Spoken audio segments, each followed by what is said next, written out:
Today I want to share with you guys 3 things from my childhood homeschool that I'm going to try to replicate in my current homeschool with my own kids, and 3 things I'm going to do a little bit differently.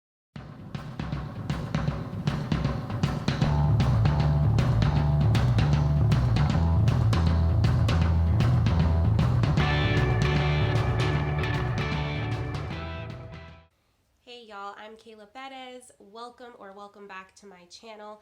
If you're new here, this is Ode to Abode, where I love to share all things home education, homemaking, motherhood. If you love those things too, I hope you'll consider clicking that subscribe button so that you can join the fun. Today's video is a collab with 2 more second-generation homeschool mamas. They're both so amazing. Brittany has 2 adorable little girls. She shares all about homeschooling and homemaking. She is such a huge inspiration to me, so make sure you go check out her channel. And Rachel over at 7 in All also has an amazing channel. She is the oldest in a large homeschool family. Her mom and her actually homeschool together. Their story is so sweet and her videos are so informative and helpful. So make sure you go check out her channel as well. I will link their videos below so you can go and watch. I was homeschooled myself from 3rd to 12th grade, and it was a fantastic experience. I wouldn't trade it for anything.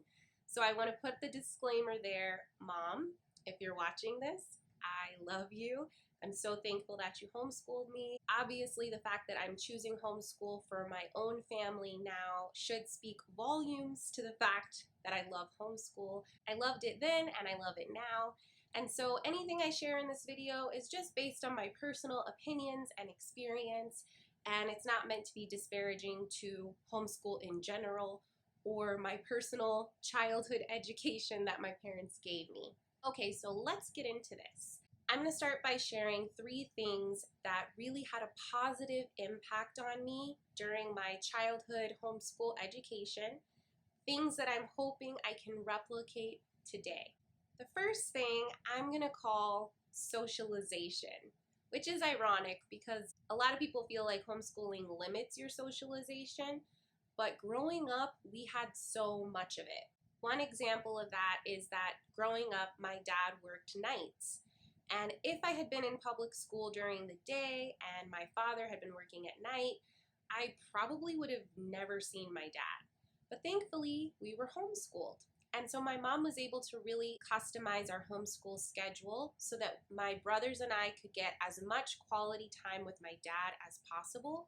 And he was even able to contribute to the homeschool by sharing his passion, which is history. Another great aspect of our socialization was we were always so involved with our community and our extended family. One of the greatest benefits of homeschooling is that you're not limited as a student to only being with peers of your own age. My brothers and I were constantly talking with grandparents, uncles, aunts, cousins, and also a lot of diverse people in our Bible study group. This allowed us to get to know and befriend people of all ages and lots of different backgrounds. It exposed us to lots of worldviews and really just helped us to see there's a really big world out there outside of ourselves. And my parents also encouraged us to serve our community by doing a lot of volunteer work. My mom also got us involved in homeschool co-ops and extracurricular classes like ballet, piano lessons, gymnastics, theater. She really wanted to make sure that we were exposed to lots of people and lots of opportunities to socialize, even though we were homeschooled. And this is something that I really hope I can do with my girls.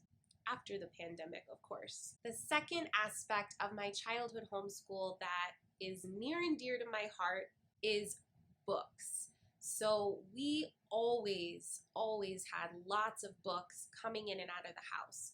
My mom would take us to the library at least once a week.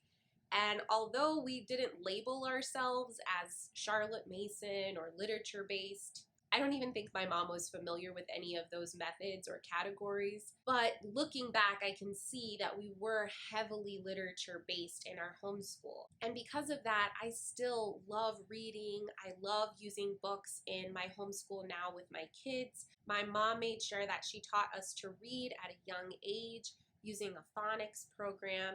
So we had a really good foundation in reading. We all were able to find reading material that we really enjoyed, and that was a huge part of our education.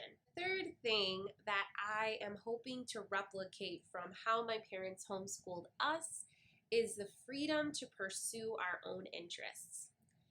So even though some of our schoolwork looked a little bit traditional, I'll get into that in a moment, my parents always encouraged us to pursue our own interests and to do research and answer our own questions. Growing up, we pursued lots of various hobbies, interests, projects. We were able to do a lot of our own interest-led research, and the skills that I learned through that are skills that I still use to this day.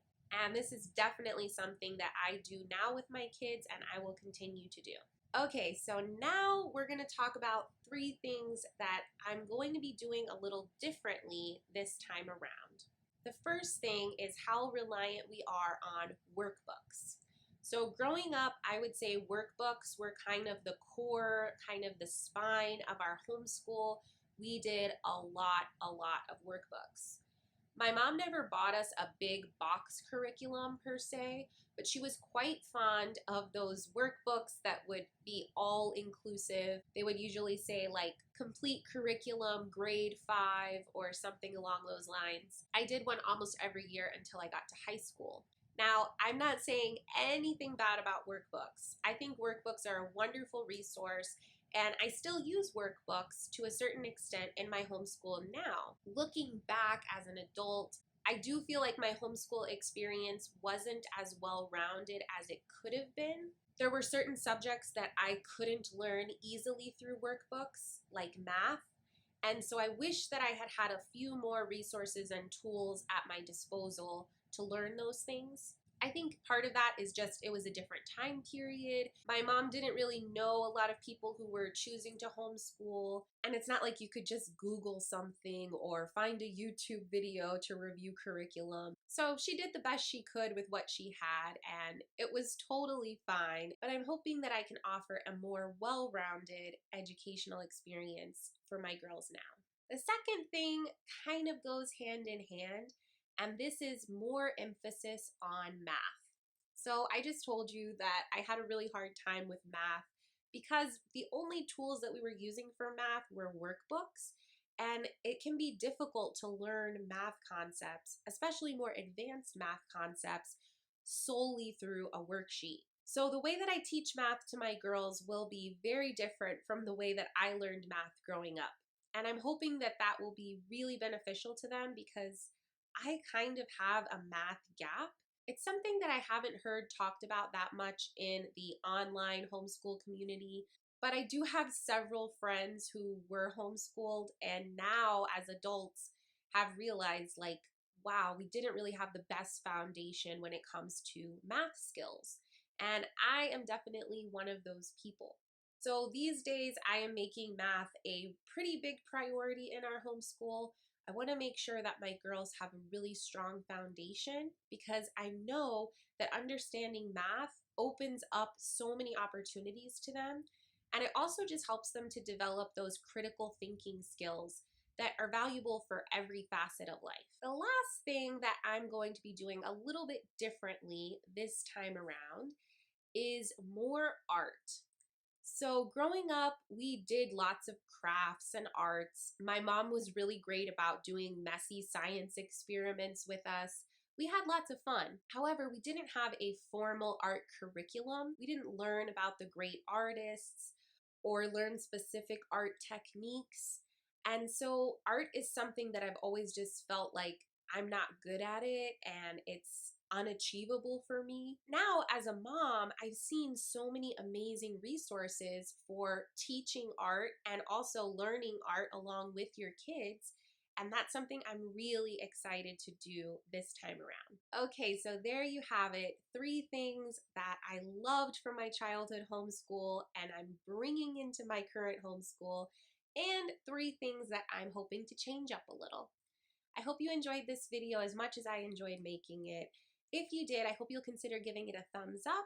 Don't forget to subscribe and share, and please comment below if you are a second generation homeschooler. I'd love to get to know you. Are there certain things that you're replicating or doing differently from your childhood homeschool?